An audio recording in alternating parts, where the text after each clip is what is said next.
I'm going to focus my essay on the neuroanatomical effects that childhood trauma exhibits. Childhood trauma can be quite subjective, but it is defined as a person under 18 years of age being exposed to actual or threats of serious injury, sexual aggression, or death. The traumatic experience can be a direct first-hand experience, or it can be faced as a witness. It can also be resultant from learning about a traumatic experience that a person close to you had suffered. Typically, said person would be a close friend, sibling, or parent. There are many different kinds of trauma exposure, but the most common ones amongst children include bullying, car accidents, maltreatment, which can be physical, sexual, or emotional. Neglect would also fall under this category, terrorism, and exposure to war, with the last two being significantly less common in the UK. Another common trauma is exposure to both community and domestic violence, with community violence typically being gang-related. Childhood trauma puts the individual at a disproportionate risk for the development of mental health issues, the most common ones being post-traumatic stress disorder, depression, and anxiety. Equally, trauma survivors develop substance abuse issues at a much higher rate than the general public. The National Association for People Abused in Childhood, the NAPAC, conducted a review using England and Wales crime survey statistics, which found 1 in 5 adults aged 18 to 74 had experienced at least one type of childhood trauma before their 16th birthday. Of the surveyed adults that had experienced abuse, 1 in 100 of them had experienced physical neglect, 8 in 125 of them had experienced sexual abuse, with both forms occurring at higher rates amongst women. Unfortunately, a large portion of abuses towards children still go unreported. NAPAC has a helpline for victims of such abuse, and their official figure is that 1 in 7 adults who call the helpline had never told anyone of their trauma prior to ringing the NAPAC helpline. My essay will explore the effects of childhood trauma on particular regions of the brain.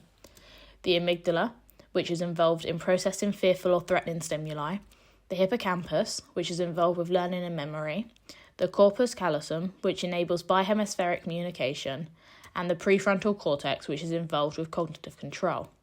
I also want to briefly highlight the accumulative effects abnormal neuroanatomy may exhibit within the context of trauma, as well as critically analysing theories which possibly explain why this may be the case.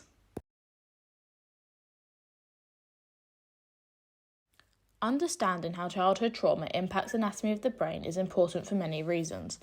The first being improved treatment options. It can help to create more effective treatments for those who have been exposed to traumatic experiences in their youth. By understanding the areas of the brain which are strongly affected by childhood trauma, new therapies can be developed which will target the specific areas of the brain in order to help the survivors overcome their long-term effects of their traumatic experience. Another reason it is important is early intervention.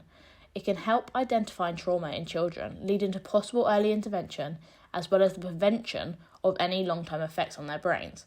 The earlier the intervention, the better mitigated the impact of trauma will be, and therefore the better the child's overall well-being will fare.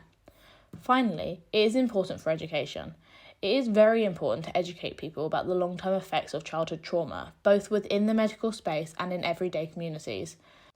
By improving knowledge on the consequences of trauma, stigma around it will reduce, not just when talking about the trauma itself, but also in terms of mental health issues. This is vital in the fight to increase awareness of the importance of seeking treatment. When you consider how common childhood trauma truly is, understanding the link between anatomy and adolescent trauma is incredibly important both clinically and quotidianly.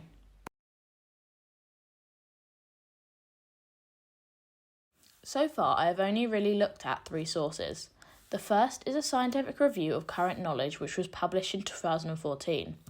This will become increasingly useful and I will further consult it as it cites a wide range of useful primary sources on both childhood trauma specifically and general trauma. The next one I have used is a very famous book which is particularly useful for the definitions of trauma as well as diagnostic scales. The final one I have looked at is the National Association for People Abused in Childhood website. This is great for showing statistics on the prevalence of childhood trauma. It is consistently updated, which is very helpful in terms of ensuring my information is up to date. And it is focused on England and Wales, which makes the topics much more specific to my local area. Thank you for listening.